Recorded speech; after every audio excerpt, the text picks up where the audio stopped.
शांति। 17 जनवरी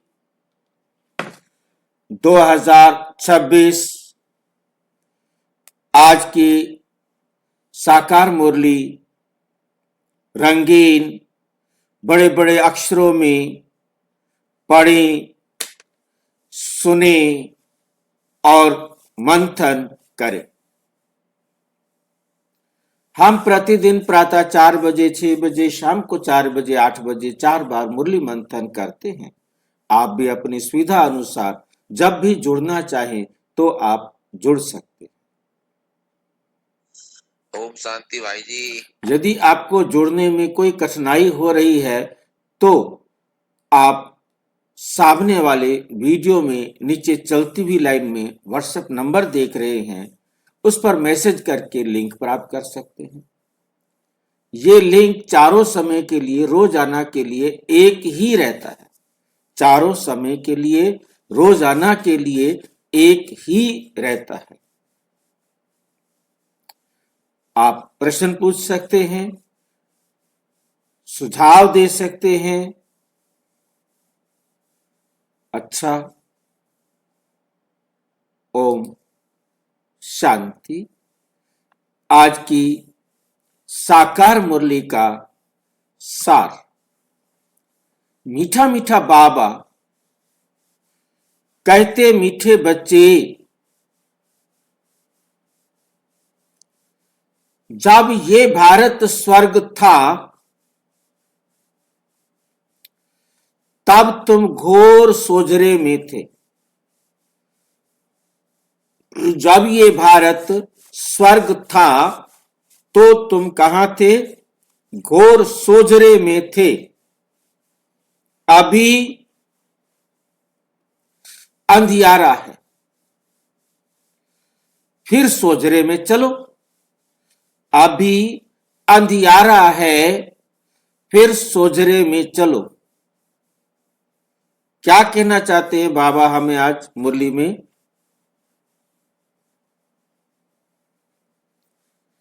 प्रकाश में चलो। अंधेरे से प्रकाश की तरफ चलो। पुलकित करो पथ हमारा, हमारे रास्ते को पुलकित करो।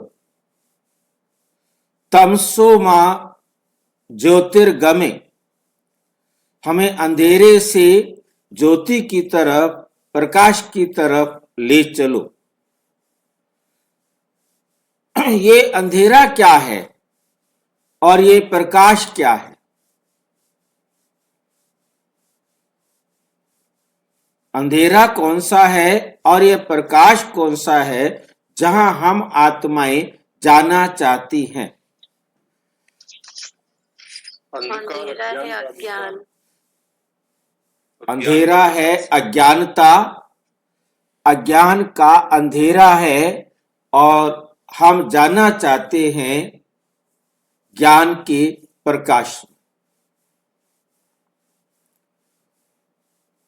अज्ञानता के अंधेरे से ज्ञान के उजाले में जाना चाहते हैं। जाना है हम आत्माओं को, ना कि इस शरीर को। शरीर तो मात्र एक साधन है। ये अंधेरे से ज्ञान, अज्ञान अंधेरे से ज्ञान के प्रकाश की तरफ जाने की इच्छा आत्मा की है। क्योंकि कभी आत्मा के पास ज्ञान उजाला रहा है।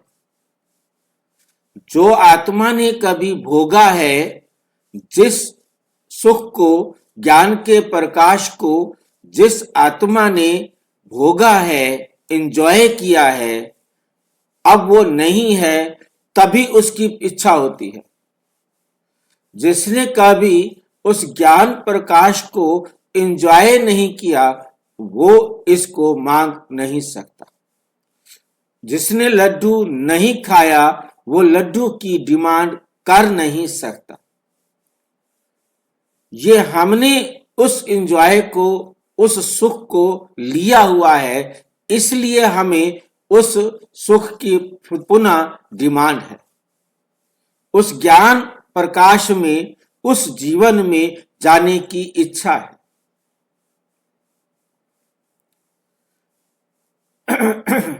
तो अज्ञान अंधेरा क्यों आया? क्वेश्चन यह आता है कि हम अज्ञान अंधेरे में क्यों गए? क्योंकि हम आत्मा धीरे धीरे अपने गुण और शक्तियों को, अपने ज्ञान को भूले। क्यों भूले?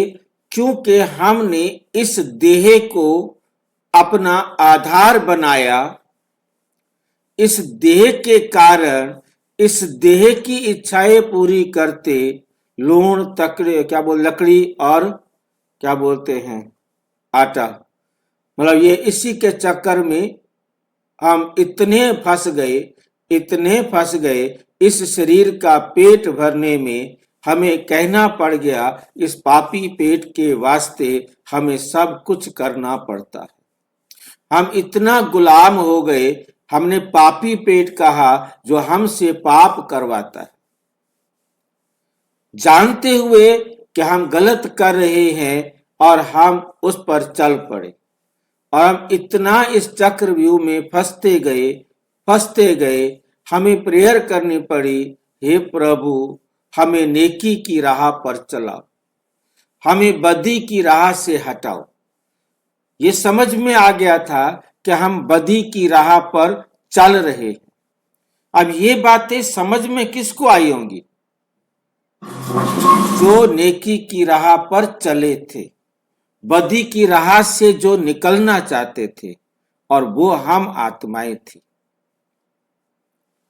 अब परमात्मा से हमने इतनी मांग की, समय आने पर, पहले नहीं आता, एक्यूरेट टाइम पर, और शब्द एक लगाया है उसके साथ,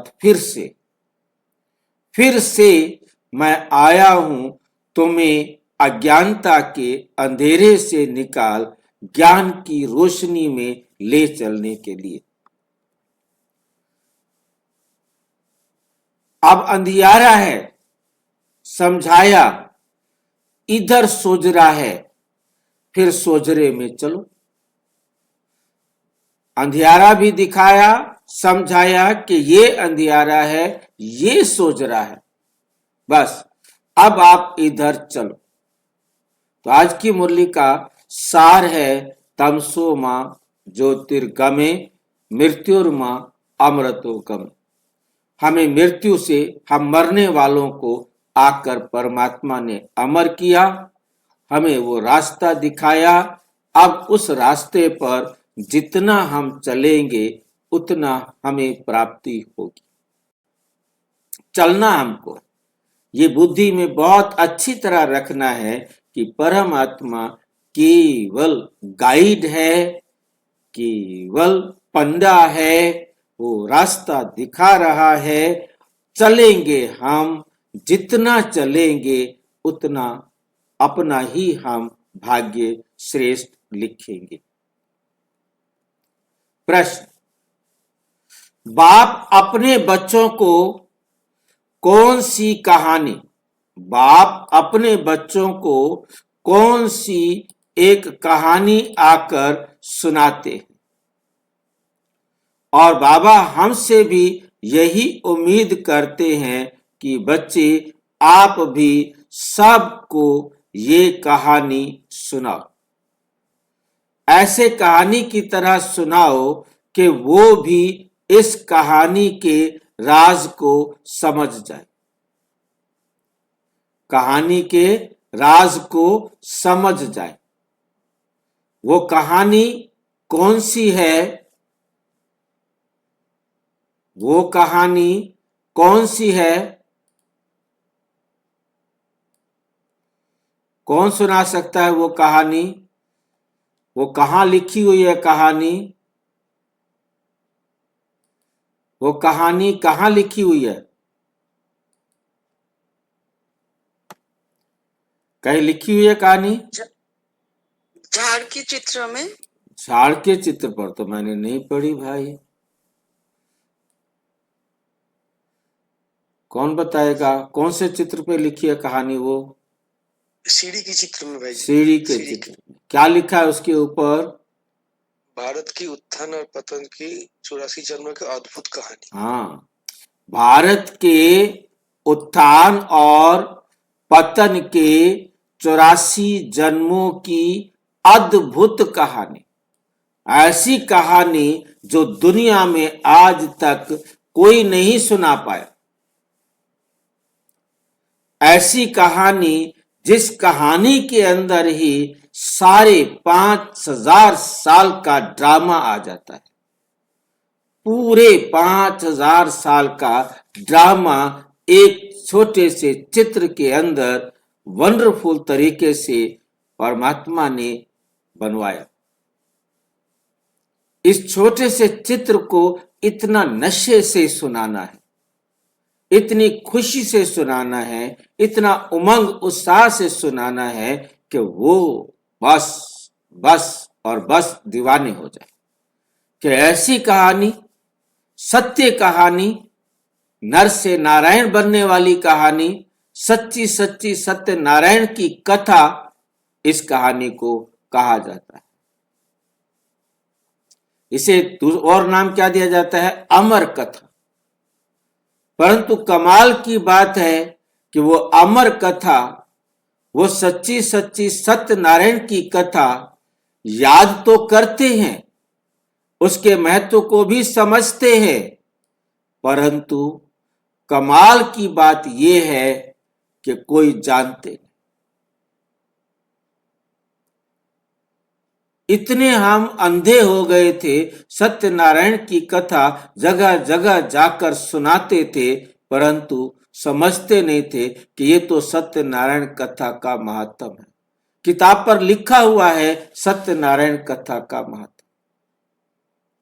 और ये सच्ची सच्ची सत्यनारायण की कथा ये नारायण से ही शुरू होती है, लक्ष्मी नारायण से ही शुरू होती है।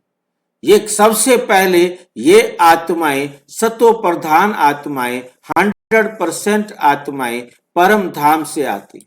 इस कहानी की शुरुआत परम धाम से होती है। पवित्र आत्माएं परम धाम से आती हैं, राधा कृष्ण के रूप में आती हैं और राधा कृष्ण का नाम बदली करके लक्ष्मी नारायण रखा जाता है। और ये आत्माएं एकदम 16 कला संपूर्ण, संपूर्ण निर्विकारी, मर्यादा पुरुषोत्तम, डबल अहिंसक होते। भाई जी, हाँ जी, सत्यनारायण की कथा तो संगम युग से शुरू हुई ना? सत्यनारायण की कथा संगम युग पर शुरू हुई, परंतु इसका यहाँ से जो चित्र में दिखाया है वहां जाकर पूरी करेंगे। कहानी को कहीं से भी शुरू करेंगे, उसकी जरूरत तो तब महसूस होगी ना। बिल्कुल, सत्यनारायण की कथा संगम से शुरू होती है, परंतु संगम में अब यहाँ पर जो है ना दिखाया है हमारे पास, क्योंकि यदि हम नीचे जाए तो हम समझ सकेंगे कि कथा यहाँ से शुरू होती है। क्योंकि कथा को कहीं से शुरू करो, वहीं आकर के पूरी करनी है, दोबारा वहीं से चलनी है। इस समय ये जैसे भाई साहब कह रहे हैं, ये समय है जब परम पिता परमात्मा आकर हम सब आत्माओं को नर से नारायण, नारी से लक्ष्मी बनने की कथा सुनाते हैं। और कथा सुनाते हैं और हम सुनकर उनके आधार पर पवित्र बनते हैं। पवित्र बनने पर हम रूहानी ज्ञान और राजयोग की याद की यात्रा से सदगति को, जीवन मुक्ति को प्राप्त करते हैं और परम धाम जाते हैं। और जब हम नर से नारायण बन जाते हैं, पवित्र बन जाते हैं, संगम पर हम राधा कृष्ण के रूप में जन्म, हम तो नहीं कहेंगे जिन्होंने, क्योंकि इनकी सीट फिक्स है, इनकी सीट को कोई दूसरा नहीं ले सकता। राधा कृष्ण के रूप में संगम पर जन्म लेते हैं, परंतु जब सतयुग में आते हैं तो इनका नाम लक्ष्मी नारायण रखा जाता है। आज तक विवाह के समय नाम चेंज करने का भी नियम यहाँ पर बना हुआ है, परंतु कोई नहीं जानता इस बात को कि लक्ष्मी नारायण कौन थे, कहां से आए, कैसे आए। ये राज परमपिता परमात्मा ने समझाया। फिर हम 8 जन्म लेते हैं सतयुग पर, जो आत्माएं कृष्ण के साथ आती हैं। अकेला कृष्ण तो नहीं आएगा। 1250 साल में 8 जन्म लेते हैं। उसके बाद हमारे त्रेता में 12 जन्म होते हैं। 100 वर्ष का एक जन्म होता है।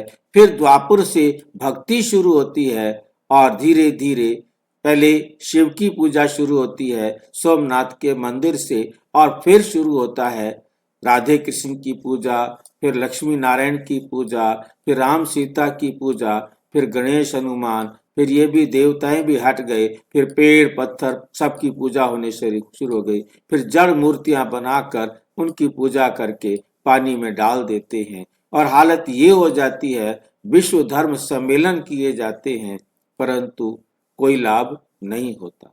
वही भारत जो धर्म गुरु था सारे विश्व का, और वही भारत क्या हो जाता है, कंगाल हो जाता है। ज्ञान पुस्तकों में रहता है और उसके बाद जीवन में नहीं होता है, तो सारी तमो प्रधान दुनिया का विनाश की तैयारी होती है और परमात्मा आकर हमें पुनः पुनः जो है फिर पढ़ाते हैं और फिर हम ये चक्कर लगाने के लिए चलते रहते हैं। ये चक्र चलता रहता है। ये चक्र कहीं से भी शुरू करो वहीं आकर पूरा होता है और अनादि काल से चला आ रहा है, अनंत काल तक चलता रहेगा। ये हमने बहुत शॉर्ट में उस कहानी को सुना कि कैसे नर से नारायण बनता है, अमर बनते हैं, और बाकी बाबा ने हमें बहुत अच्छी तरह इसको विस्तार से जितना हमारे पास समय हो हम उनको सुना सकते हैं। ये कहानी बहुत अच्छी तरह से अपनी बुद्धि के अंदर घोटनी है। यही स्वदर्शन चक्र है, यही 5 स्वरूपों को याद करना है, यही अपने आप को तैयार करना है। जितना अच्छी तरह आप तैयार कर सकते हैं करें और सबको सुनाएं। तो बाबा आए हैं, आज हम सुनेंगे बाबा के मुख से कहानी। बाप अपने बच्चों को कौन सी एक कहानी सुनाने आए, आज उस कहानी का जिक्र वर्णन बाबा अपने शब्दों में कैसे करते हैं। बाबा कहते, मीठे बच्चे, मैं तुम्हें 84 जन्मों की कहानी सुनाता हूं। तुम जब पहले पहले जन्म में थे तो एक ही देवी धर्म था। उस समय और कोई धर्म नहीं था। थोड़ी सी आत्माएं थी और वो आत्माएं भी 100% प्योर थी, जिनको पता ही नहीं कि दूध में पानी मिलाया जाता है, झूठ बोला जाता है, चोरी की जाती है, धोखा नहीं है, करना तो बहुत दूर की बात है, ये भी कहीं होता है ये उन्हें पता ही नहीं। सबके दिल में एक दूसरे के प्रति इतना प्यार होता है, इतना प्यार होता है, बस उसको तो हम अब केवल कल्पना की आंखों से देख सकते। बाबा के दृश्य बताने के हिसाब से समझ सकते हैं। तुमने ही 2 युगों के बाद बड़े बड़े मंदिर बनाए। सबसे पहला मंदिर सोमनाथ का बनाया, जिसमें शिव निराकार, अशरीरी, अजन्मा परम आत्मा का यादगार एक डायमंड रखा। भक्ति शुरू की। अभी तुम्हारा ये अंत के भी अंत का जन्म है। अब घर जाने का समय है। तुमने पुकारा है, हे दुख हरता सुख करता आओ। अब मैं आ गया हूं। तुमने बुलाया है, अब मैं आ गया हूं, आ जाओ, आओ कहानी सुनो। तो आपने सबको ये कहानी सुनानी है।